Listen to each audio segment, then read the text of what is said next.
Hello and welcome everyone.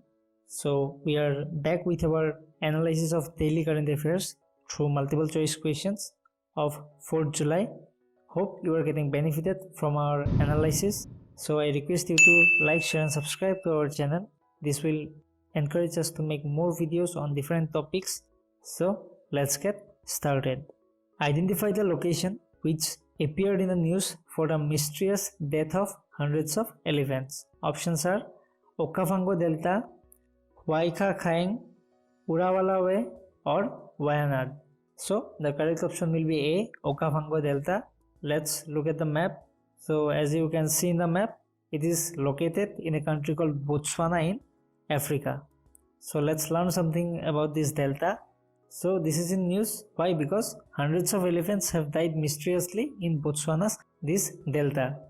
So Botswana is located in the southern region of Africa. So Okavango Delta is one of the very few major interior delta systems that do not flow into sea or ocean. Then the delta covers part of Kalahari Desert and owes its existence to the river Okavango or Kavango. Then we have, it is the home of some of the world's most endangered species of large mammal such as the cheetah, white rhinoceros, black rhinoceros, African wild dog and lion. So moving to the next question we have, consider the following statements. The total number of ministers in state should be less than 10% of the total numbers of members of the Legislative Assembly of the state. Next, the provision was introduced through the first amendment of the Constitution in 1951. So we have to choose the correct statements. So options are 1 only, 2 only, both 1 and 2 or neither 1 nor 2. So none of the statements are correct. So the correct option will be D, neither 1 nor 2. So let's look at the explanation. So according to the article 164(1)(a) of the Constitution, the total number of ministers including the chief ministers in the Council of Ministers in a state shall not exceed 15% of the total number of members of the Legislative Assembly of that state. For example, আমি যদি অসমৰ কথা কওঁ, আমাৰ টোটেল legislative assembly বা বিধানসভাত seat আছে বা মেম্বাৰৰ সংখ্যা 126 টা।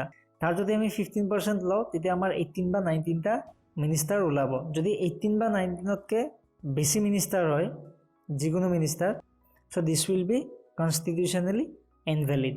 তাত আৰু এটা কন্ডিশন আছে যে মিনিষ্টাৰৰ সংখ্যা 12 তকৈ কমো হ'ব নোৱাৰে। So why this is in news? Because recently Madhya Pradesh Assembly 15% তকৈ বেছি মিনিষ্টাৰে ওথ লোৱা বুলি পিটিশন ফাইল হৈছে কোৰ্টত।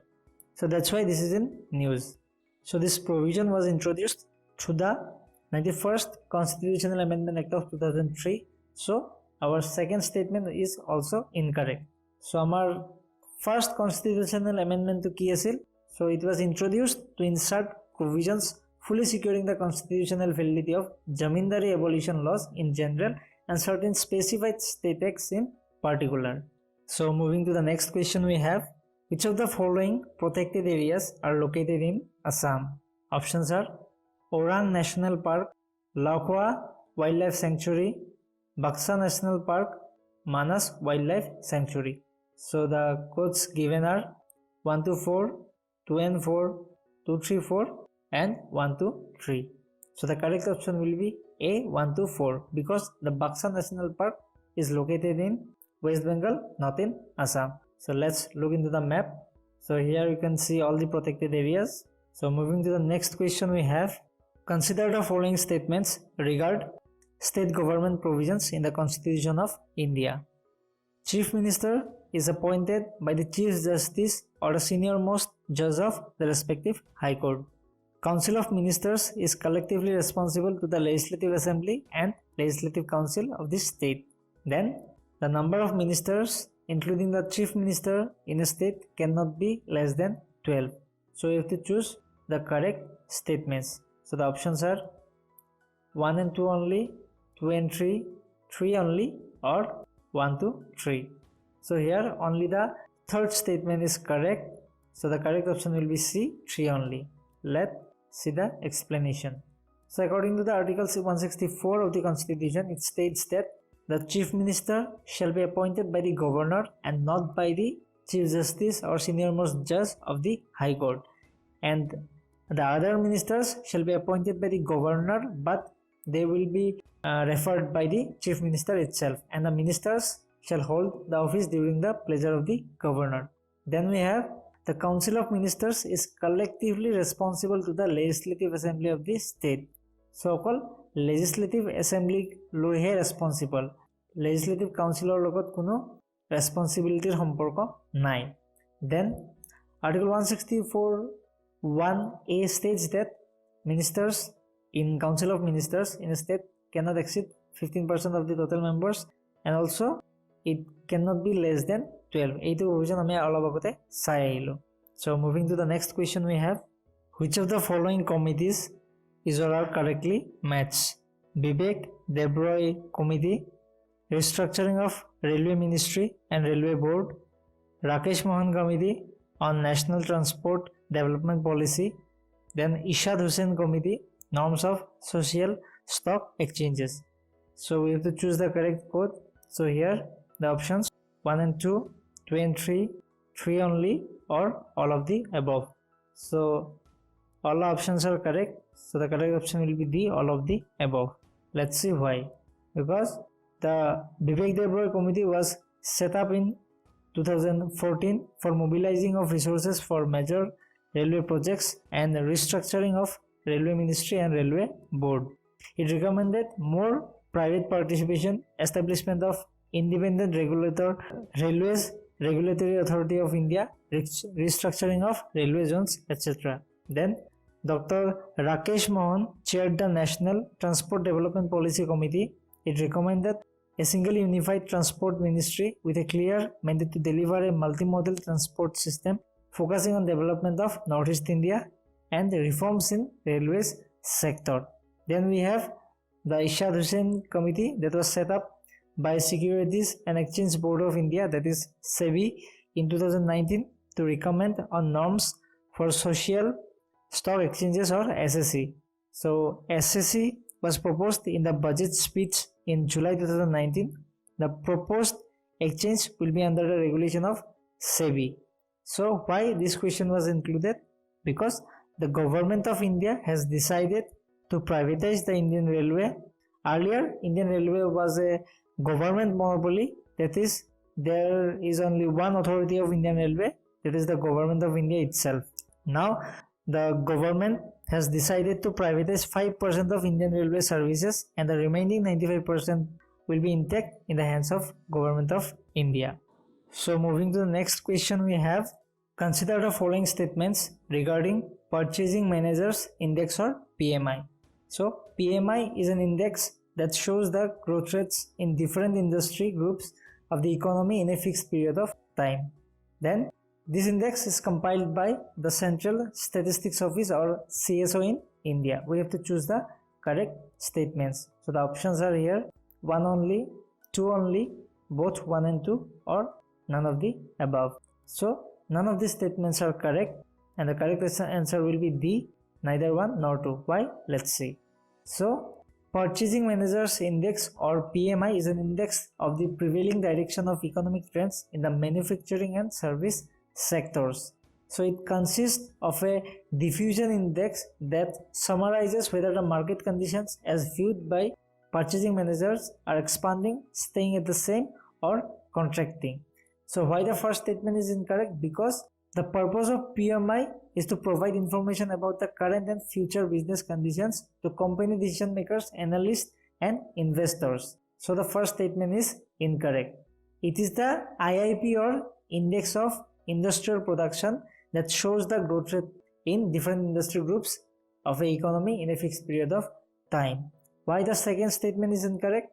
Because the PMI or Purchasing Managers Index is compiled by IHS Markit for more than 40 economies worldwide. IHS Markit is a global leader in information analytics and solution for the major industries and markets. So moving to the next question we have. So with reference to Nagarhole National Park, consider the following statements. It was declared as the first tiger reserve under Project Tiger. Then It lies in the Eastern Ghats and is a part of the Nilgiri Biosphere Reserve. Then the vegetation consists mainly of dry deciduous forest. So we have to choose the statements which are not correct. So the options are 1 and 2, 2 only, 1 and 3, or all of the above. So none of these statements are correct. So the correct option will be D, 1, 2 and 3. Let's look at the explanation. So Nagarhole National Park, also known as the Rajiv Gandhi National Park, is located in the state of Karnataka. It was established as a wildlife sanctuary in 1955 and was upgraded into National Park in 1988. So it was declared as the 37th Tiger Reserve under Project Tiger in 1919. So the first statement is not correct. Then it lies in the Western Ghats, not in the Eastern Ghats, and is a part of the Nilgiri Biosphere Reserve. Then the vegetation consists mainly of moist deciduous forest, not dry deciduous forest, with predominating trees of teak and rosewood. So moving to the next question, we have the Darbuk-Shyok-Daulat Beg Oldie road, recently seen in the news, connects which two locations? Options are Lahaul, Spiti and Kinnor, Lipulekh and Kailas Manasarovar, Doklam Plateau and Nathula Pass, or Leh and Karakoram Pass. So it connects Leh and Karakoram Pass, so D will be the correct option. So let's look at the map so that we can have a clear idea of the location. So let's see the explanation. So Darbuk-Shyok-Daulat Beg Oldie or DSDBO road is a 255 km road from Darbuk, traverses at an altitude of 14,000 feet and reaches Shyok, the last Indian village in the region. So this road joins Leh to the Karakoram Pass, which divides Ladakh from China's Xinjiang province. So between Shyok and Karakoram Pass lies the Daulat Beg Oldie location, a plateau which is an altitude of over 16,000 feet and the location of an advanced landing ground used by the Air Force to drop supplies. So we can understand this location is very important both for China and India from strategic point of view. So this question is included in view of the ongoing boundary conflict that is going between India and China. So moving to the next question, we have consider the following statements regarding the Permanent Court of Arbitration or PCA. It is one of the principal organs of the United Nations. It is the only means of dispute resolution under the United Nations Convention on the Law of Sea. So we have to choose the correct statements. Options are 1 only, 2 only, both 1 and 2, or none of the above. So here none of these statements are correct. So the correct option will be D, neither 1 nor 2. Let's look at the explanation. So the Permanent Court of Arbitration or PCA is an intergovernmental organization located at The Hague in the Netherlands, established in 1899 by the First Hague Peace Conference. So PCA is not part of the UN system. It has a observer state in UN because the 6 principal organs of United Nations are the General Assembly, Security Council, Economic and Social Council, Trusteeship Council, International Court of Justice, and UN Secretariat. Pursuant to the Article 287(1) of United Nations Convention on the Law of Sea, a state may make a declaration choosing one or more means of settling disputes. They include International Tribunal for the Law of Sea or International Court of Justice and many more. Hence the second statement is also incorrect. So moving to the next question, we have consider the following statements with respect to Dharma Chakra Day. It commemorates Lord Buddha's first sermon to his disciples. This day is also observed as Guru Purnima by both Buddhists and the Hindus. It is organized by the International Buddhist Confederation under the aegis of Union Ministry of Culture. So you have to choose the correct statements. So the options are 1 and 2 only, 1 and 3 only, 2 and 3 only, or all of the above. So here all the statements are correct. So the correct option will be D, 1, 2 and 3. So the Dharma Chakra Day or Asar Purnima is celebrated on July 4th The celebrations are being organized by International Buddhist Confederation or IBC under the Aegis Union Ministry of Culture. Why this day is celebrated? Because Dharma Chakra Day commemorates Lord Buddha's first sermon to his disciples at the Deer Park in Shipatana in the present day Sarnath near Varanasi in UP. So first sermon মানে হল যেনেকৈ আমাক teacher বা প্ৰফেচাৰবিলাকে যিকোনো বিষয় এটাৰ ওপৰত lecture দিয়ে. So this was Buddha's first lecture to his disciples after he got enlightened. So this day is also celebrated by Buddhists all over the world as the day of Dharma Chakra Parvartana or turning of the wheel of Dharma. This day is also observed as Guru Purnima by both Buddhists as well as Hindus, a day to mark reverence to their gurus. So that's all for today. Hope you like the video. If you like the video, please share it and subscribe to our channel so that you can get timely update of our videos. See you in the next video. Till then, thank you.